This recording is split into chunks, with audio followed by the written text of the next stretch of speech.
Bonjour, tu es bien en prière inspirée, tu as bien fait de cliquer pour écouter la parole de Dieu, prier avec moi dans ce temps de prière avec nous.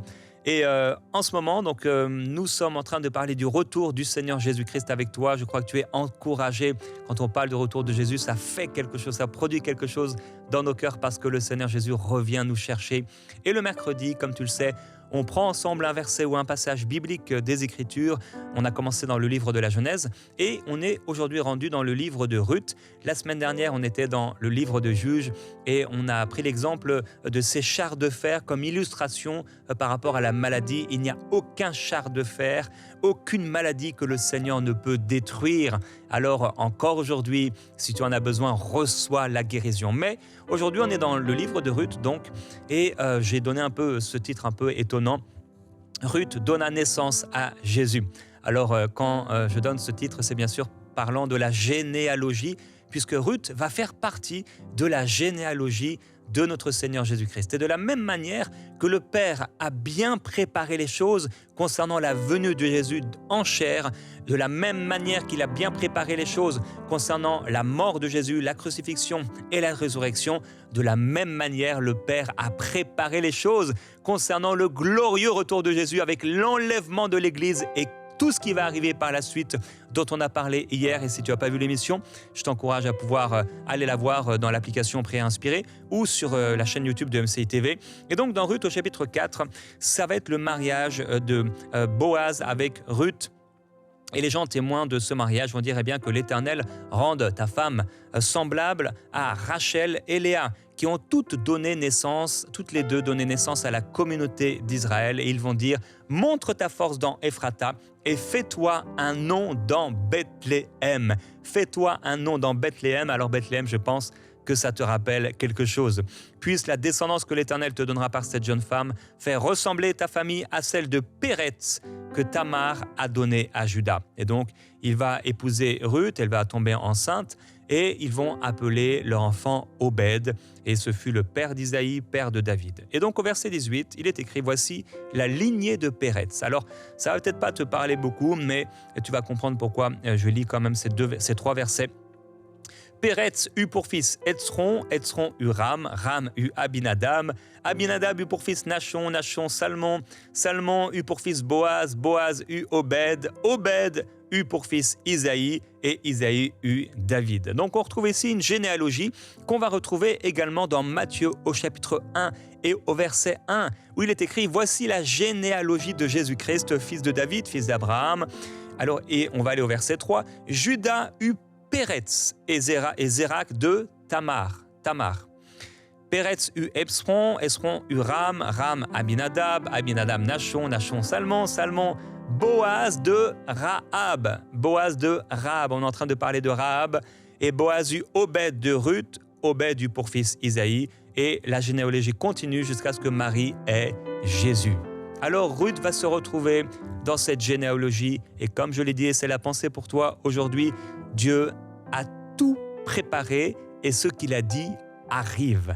Tout a été inscrit dans le calendrier de Dieu et tu te retrouves, je me retrouve, on se retrouve ensemble aujourd'hui avec Gordon, Marie, avec Rachel. On se retrouve avec toi dans le calendrier de Dieu. Nous sommes dans la dispensation de la grâce, l'âge de l'Église où Dieu fait grâce lorsqu'on invoque le nom de Jésus-Christ et il nous pardonne pour nos péchés. Il jette les péchés derrière nous et il a préparé le glorieux retour de Jésus-Christ dans lequel il viendra enlever l'Église qui s'est préparée. Alors, dans l'encouragement, aujourd'hui, on va entrer dans l'encouragement du jour. Cette question, comment on peut être prêt pour le retour de Jésus? Et avec toi, je vais partager 7 jours et on va commencer avec ce passage en introduction qu'on va lire avec Marie dans 1 Corinthiens chapitre 9. C'est l'apôtre Paul qui parle. Ne savez-vous pas que ceux qui courent dans le stade courent tous, mais qu'un seul remporte le prix? Courez de manière à le remporter. Tous ceux qui combattent s'imposent toute espèce d'abstinence, et ils le font pour obtenir une couronne corruptible. Mais nous, faisons-le pour une couronne incorruptible. Moi donc, je cours, non pas comme à l'aventure, je frappe, non pas comme battant l'air, mais je traite durement mon corps et je le tiens assujetti, de peur d'être moi-même rejeté après avoir prêché aux autres. Amen, dans ma traduction, de peur d'être disqualifié après avoir prêché aux autres. Donc, est-ce que tu es prêt, mon frère, ma sœur, à remporter le prix? En fait, c'est pas parce qu'on est dans le stade ou qu'on voit le stade qu'on va être pris, qu'on est prêt. La grande erreur de beaucoup de chrétiens, c'est de s'imaginer que parce qu'ils sont chrétiens, vous savez, j'ai rencontré tellement de gens dans les rues et ils me disaient être chrétiens, mais ils n'étaient pas plus chrétiens qu'une chèvre. Donc, c'est pas parce que tu te dis chrétien ou que tu vas à l'église que tu pries que tu es chrétien, vraiment né de nouveau et que le Seigneur Jésus va t'enlever. Non, c'est plus que cela. Il faut être prêt. Partout dans la parole de Dieu, Ancien, Nouveau Testament, il y a des exemples. La parole regorge d'exemples de personnes qui sont de deux catégories en fait, de personnes qui se retrouvent parmi le peuple de Dieu. Il y a les brebis et il y a les boucs. Tu fais partie de quelle catégorie?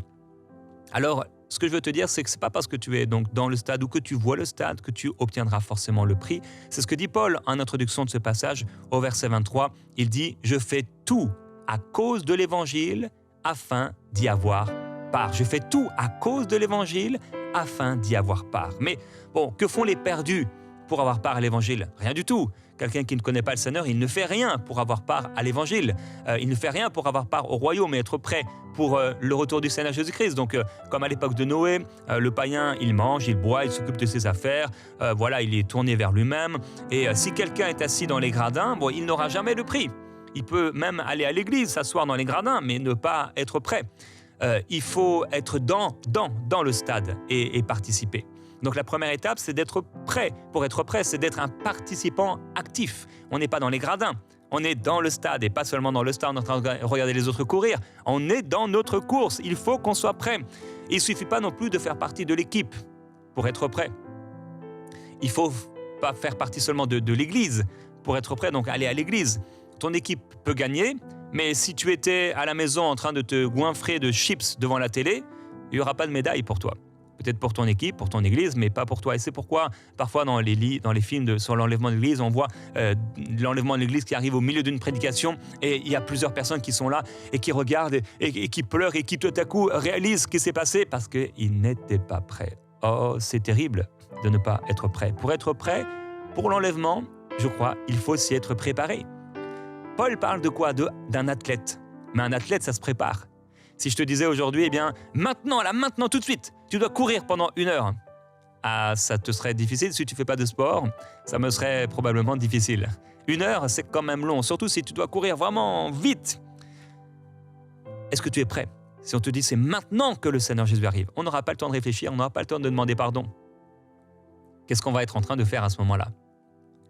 Est-ce qu'on aura notre lampe allumée? Alors je suis de ceux qui croient que ce n'est pas tous les croyants qui seront enlevés, mais ceux qui sont prêts. Il faut que tu sois prêt. La question, ce n'est pas de faire des débats théologiques. La question, c'est est-ce que je suis prêt? Ne nous perdons pas par des disputes de mots. Est-ce que je suis prêt? Le Seigneur Jésus revient. Est-ce que je suis prêt? Est-ce que tu es prêt? Alors, tu peux avoir le billet d'avion pour... on a parlé lundi de Madagascar. Tu peux avoir le billet d'avion pour Madagascar dans ton portefeuille. Tu te dis, OK, c'est bon, je suis prêt. Mais si tu ne te rends pas à l'aéroport, à l'heure où décolle l'avion, même avant, tu n'es pas prêt. Tu peux avoir payé le billet, tu peux avoir le billet dans ta poche, tu peux te rendre maintenant à l'aéroport, mais si tu n'as pas ton passeport, ça ne marche pas. Si tu n'es pas à la bonne heure, ça ne marche pas. Donc, il faut que tu aies ton billet d'avion, il faut que tu aies tes passeports, il faut que tu ailles à l'aéroport et il faut que tu sois à la bonne heure. Donc, l'espérance active de son retour va nous introduire au cœur du stade avec ceux qui sont là. Donc, ceux qui sont là en train de courir leur course. Il faut donc se préparer. On va lire le passage de 2 Pierre chapitre 3 et je vais partager avec toi rapidement 7 choses qui vont t'aider à te préparer. Comment on peut se préparer? Comment on peut être prêt? On lit ça avec toi, Marie. 2 Pierre chapitre 3, verset 10. Le jour du Seigneur viendra comme un voleur. En ce jour, les cieux passeront avec fracas, les éléments embrasés se dissoudront, et la terre et les œuvres qu'elle renferme sera consumée. Puis, puisque donc toutes ces choses doivent se dissoudre, qu'elles ne doivent pas être la sainteté de votre conduite et votre piété. On peut s'arrêter ici. Il dit donc, quelle ne doit pas être votre sainteté, ou dans ma traduction, quelle vie sainte vous devez mener et combien vous devez être attaché à Dieu. Comment être prêt? La première chose qu'il nous dit, vivre une vie sainte. Vivre une vie sainte.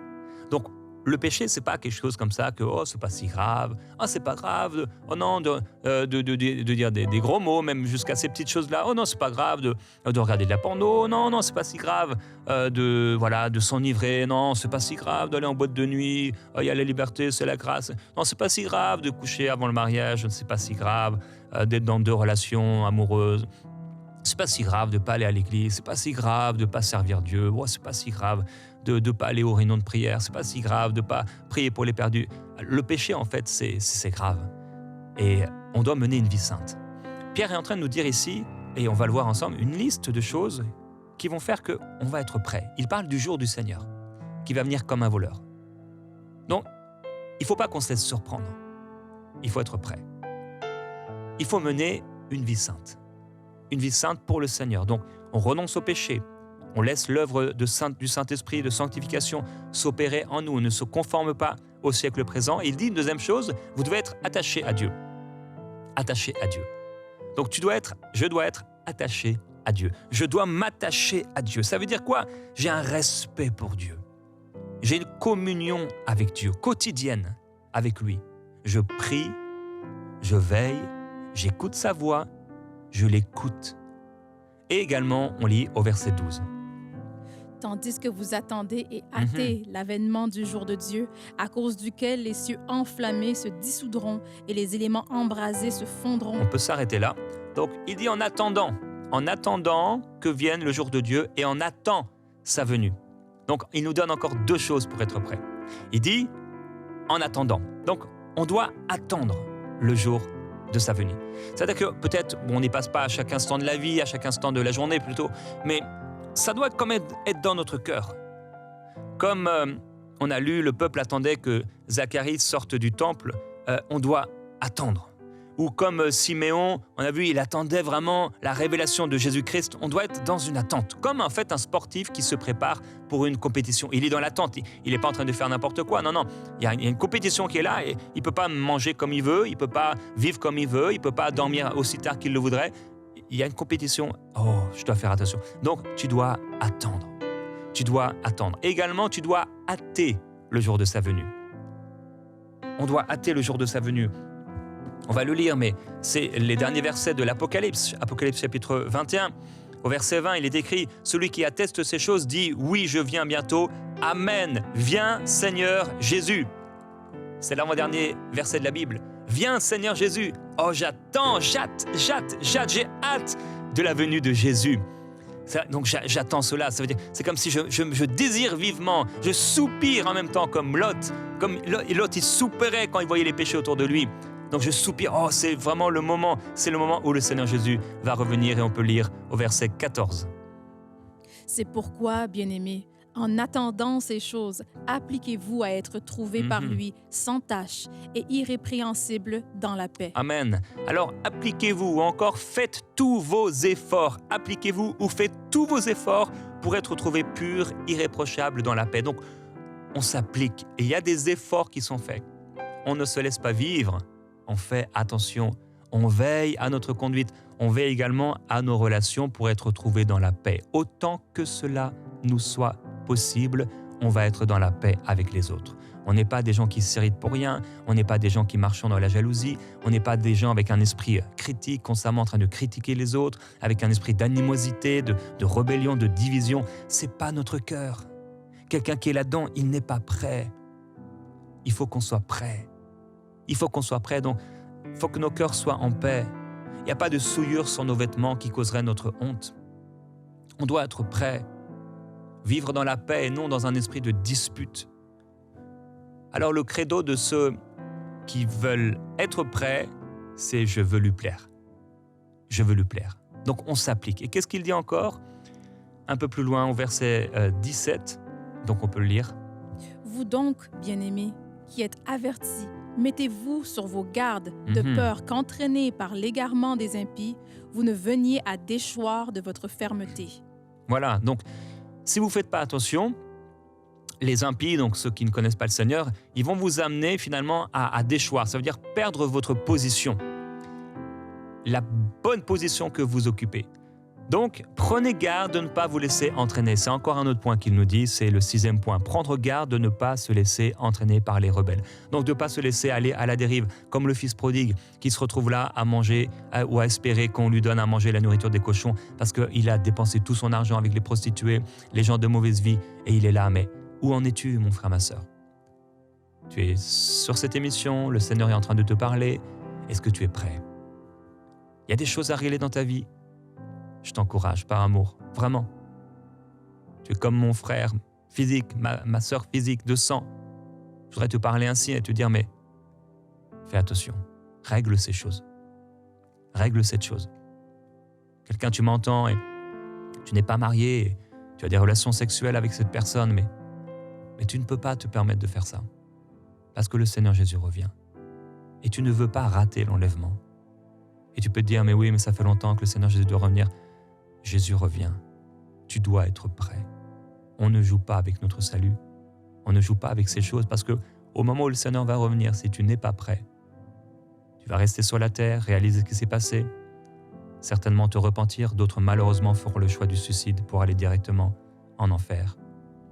Mais d'autres qui vont se repentir vont se retrouver pendant les 7 ans de tribulation. Ce sera auprès de leur vie. Ils mourront pour Christ. Tu ne veux pas passer par la tribulation. Des angoisses terribles qui viendront sur le monde. Ne te laisse pas entraîner par les rebelles. Je veux dire à quelqu'un aujourd'hui de faire attention à ses relations. Fais attention à tes relations. Est-ce que les gens qui sont autour de toi sont des gens qui sont attachés à Dieu? Même si c'est quelqu'un de l'église, des fois on dit « Ah, mais il est dans l'église ». C'est pas parce qu'il est dans l'église que c'est quelqu'un qui t'élève. Est-ce que tes relations t'élèvent à t'approcher du Seigneur ou est-ce que ça te rabaisse dans le péché?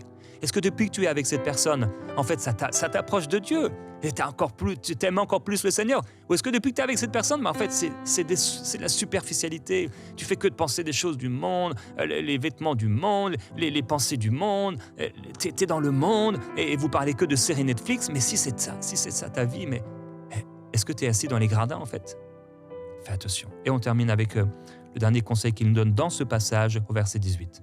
Mais croissez dans la grâce et dans la connaissance de notre Seigneur et Sauveur Jésus-Christ. Amen. Croissez. À lui soit la gloire. Amen. À lui soit la gloire. Progressez sans cesse ou croissez sans cesse dans la connaissance. Donc, reste attaché aux choses que tu as apprises. Reste dans l'amour et la grâce de Dieu. Continue, persévère, comme on a vu cette semaine. Persévère. Alors Jésus dit, mettez une ceinture à votre taille et tenez vos lampes allumées. Soyez comme des hommes qui attendent que leur maître revienne des noces, afin de lui ouvrir dès qu'il arrivera et qu'il frappera. Ça fait partie de l'enseignement biblique. Dieu s'attend clairement à ce qu'on soit prêt et en plus qu'on porte du fruit. Selon qu'il est écrit, fortifie-toi, peuple entier du pays, dit l'Éternel, et travaillez. Alors le Seigneur veut qu'on soit prêt et qu'on porte du fruit. Est-ce qu'on est prêt? Ou est-ce qu'on est comme le figuier? Le Seigneur dit, mais ça fait 3 ans. 3 ans qu'il est là et qu'il ne porte pas de fruit. Il vit pour lui-même, il est en train de pourrir sans même le réaliser. Mais il y a encore le Seigneur qui dit, oh Seigneur, s'il te plaît, laisse-le encore.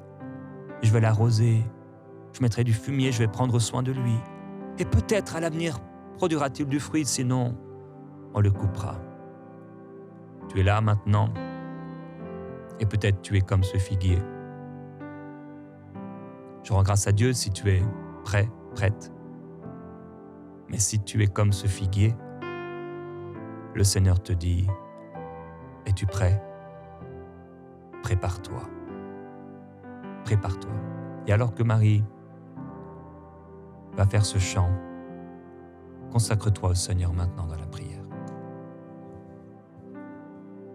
Bientôt le Seigneur va venir. Es-tu prêt?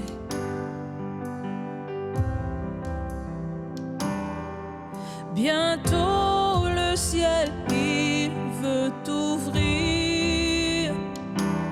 Es-tu prêt?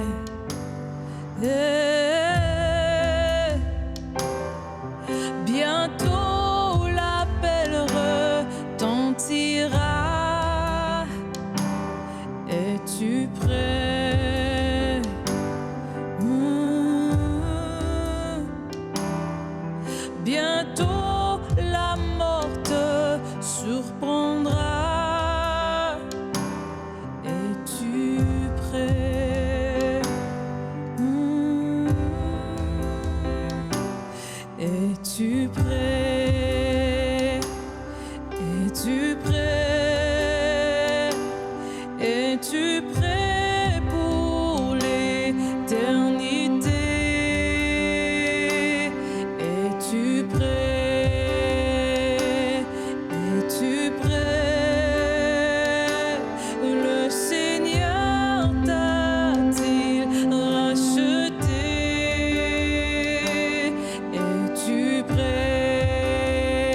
Je veux être prêt.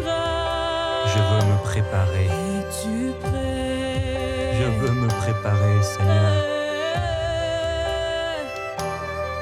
Bientôt la mort te Sanctifie-moi, Seigneur. surprendra. Sanctifie-moi, oh Dieu. Es-tu prêt?